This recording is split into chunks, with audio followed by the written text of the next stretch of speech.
दिल्ली में एक बार फिर से शर्मसार वाली स्थिति बनी हुई है, क्योंकि दिल्ली की नेहा इंसाफ की आस में है। नेहा की हत्या एक तरफा प्यार में कर दी गई और नेहा ने जिस कलाई पर राखी बांधी उसी हाथ ने नेहा को मार डाला। अब नेहा के शातिर गुनहगार सलाखों के पीछे हैं, लेकिन परिवार मांग कर रहा है कि उन सभी को फांसी हो। तस्वीरें भी आपको दिखाते हैं। कल जो कुछ भी हुआ उसे लेकर के कहीं ना कहीं लोग काफी परेशान नजर आए, जो उस मोहल्ले में रहते हैं, पड़ोस में रहते हैं। अब उन्हीं की जुबानी सुनिए कि उनका क्या कुछ कहना है इस पूरी घटना पर इस रिपोर्ट में।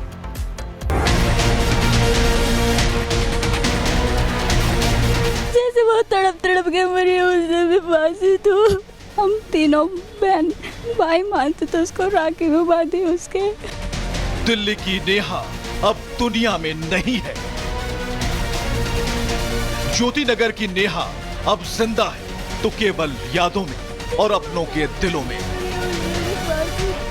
लेकिन जानकर आपके पैरों तले जमीन खिसक जाएगी, क्योंकि जिसने नेहा को मौत के घाट उतारा है उसी कातिल की कलाई पर कभी नेहा राखी बांधा करती थी। नेहा का गुनहगार कोई और नहीं बल्कि वो ही तौफीक है, जिसको नेहा भाई माना करती थी।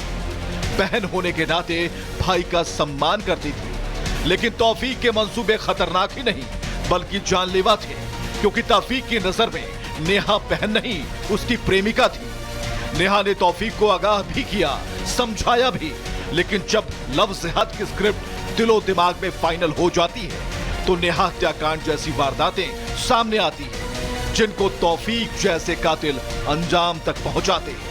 ये आपको जिस फ्लोर से मैं तस्वीर दिखा रही हूँ, मैं 5वीं मंजिल में इस वक्त की मेरी मौजूदगी, और अभी नीचे हम आपको दिखाएंगे जहाँ पे काफ़ी ज़्यादा आपको ईंटा पत्थर ये सारी चीज़ें नज़र आ रही होगी। ये ईंट पत्थर के बीच 5वीं मंजिल से तौफीक ने नेहा को नीचे फेंक दिया। सबसे पहले यहाँ पे कुछ कपड़े भी आपको नज़र आ रहे होंगे ग्राउंड में, तो उन कपड़ों के ज़रिए जो है गला दबा करके उसकी हत्या करने की कोशिश तौफीक करता है। नाकाम हो जाता है तो नेहा को निर्मम तरीके से ऊपर से नीचे धक्का दे देता है। तौफीक ने कल की इस वारदात को कैसे अंजाम दिया, ये जानेंगे तो समझेंगे कि तौफीक ने अपने दिमाग में मर्डर की प्लानिंग किसी शातिर क्रिमिनल की तरह रख रखी थी। तौफीक बुर्का पहनकर घर में घुसा, नेहा पर शादी का दबाव बनाने लगा। नेहा ने विरोध किया तो छत से फेंक दिया। 5वीं मंजिल से गिरकर नेहा की मौत हो गई और आरोपी तौफीक बुर्के में ही वहां से फरार हो गया। पुलिस ने अब आरोपी तौफीक को गिरफ्तार कर लिया है। वैसे तौफीक हथियार का भी इस्तेमाल कर सकता था, लेकिन छत से फेंकने वाली वारदात हादसे की शक्ल में भी हो सकती है, जिससे तौफीक हत्या के आरोप से बच सकता था। इसलिए उसने हत्या के लिए ये रास्ता अख्तियार किया। छोटे छोटे भाई है वो, इतना भाई तौफीक भैया करते रहते थे। उसने ऐसे क्यों मारा? मतलब कोई खटपट हुई, कुछ अनबन हुई, क्या बात हुई? कभी कुछ नेहा ने भी जिक्र किया कि वो कुछ कह रहा है? वो शादी करने वो कह रहा था मेरी बहन से, मेरी बहन ने मना कर दिया। अच्छा। कि शादी नहीं कर सकते, अलग बिरादरी की। नेहा अपनी हद और मर्यादा दोनों जानती थी, लेकिन तौफीक भाईजान पर तो इश्क के नाम पर लव जिहाद का भूत सवार था और इश्क के इसी एक तरफा फितूर ने नेहा की जान ले ली।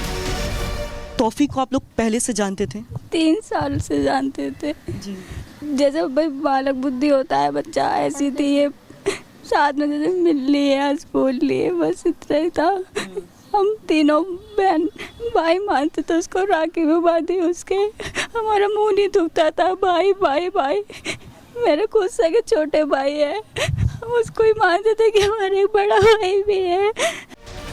तौफीक के गुनाहों का हिसाब तो कानून करेगा, लेकिन नेहा का परिवार फांसी की मांग कर रहा है। तौफीक ने केवल नेहा को नहीं मारा बल्कि भाई बहन के रिश्ते का कत्ल कर दिया। Bureau report, Republic Bharat. और तौफीक की गिरफ्तारी को लेकर नेहा का परिवार क्या कह रहा है वो भी आपको सुनवाते हैं। नेहा की छोटी बहन इस वक्त हमारे साथ मौजूद है। आरोपी तौफीक को गिरफ्तार कर लिया गया है। भाई बनकर के पहले उसने रिश्ता बनाया और उसके बाद इस तरह का कायराना हरकत उसने किया है। अब क्या मांग कर रहे हैं आप लोग? मैम या तो उसे मतलब तड़पा के फांसी दे दो, तो डायरेक्ट एनकाउंटर कर दो और बस, मतलब जल्द से जल्द से सज़ा मिले और सज़ाए मौत ही मिले और बस कुछ नहीं। या क्योंकि जितना मेरी बहन तड़पी है ना, उससे ज़्यादा वो तड़पे। मेरी बहन चिल्लाई है, जिस तरह से वो चिल्लाई है ना, मैंने खुद देखा है, मेरे सामने वो चिल्लाई है। बस उससे भी दर्दनाक मौत उसे मिलनी चाहिए।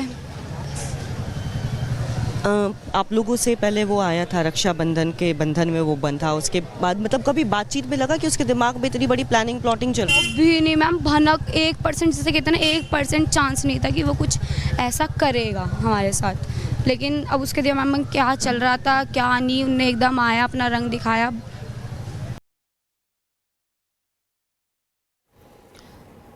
तो आपने सुना कि मृतक नेहा की बहन ने क्या कहा। इसी के साथ वो तस्वीर भी देखिए। तौफीक की नेहा मर्डर केस के बाद उसकी गिरफ्तारी कर ली गई है। नेहा की माता जी इस वक्त हमारे साथ जुड़ गई है। मैम, गिरफ्तारी हो गई है तौफीक की, अब आप लोग आगे क्या कार्रवाई की मांग कर रहे हैं? आगे यही कार्रवाई है कि उसको जल्द से जल्द फांसी दी जाए। फांसी नहीं दी जा रही तो उसको गोली मारी जाए, और हम एक बार और उसको हम अपनी आंखों के सामने देखना चाहते हैं मरे हुए को।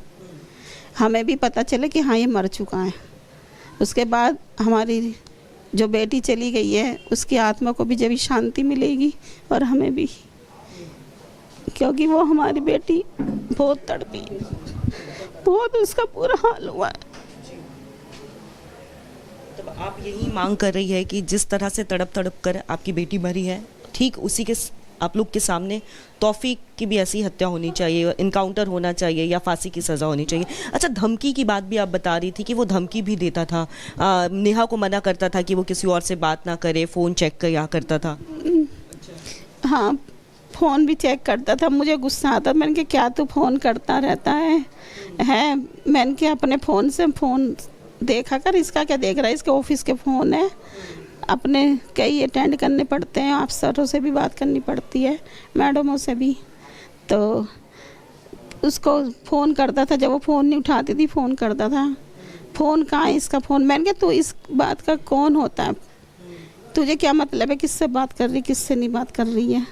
मैंने कहा तो अपने काम से काम रख। मैंने कहा लड़की को परेशान कर रखा है, जब तेरे से कोई मतलब नहीं रखना चाहती क्यों उसके पीछे पड़ा हुआ है।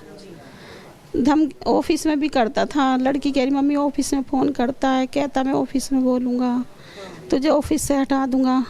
मैंने कहा कोई बात नहीं। मैंने कहा तो ऑफिस में क्या बोलेगा, कह रहा जो मुझे बोलना होगा मैं बोल दूँगा।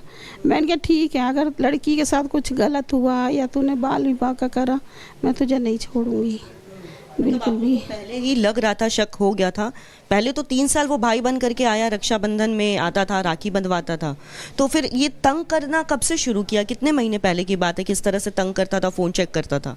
उसने इस महीने उसको तंग करना चालू कर दिया था। इसी महीने से। और शादी की बात कब कही उसने शादी की बात मतलब 1-2 महीने पहले करी थी।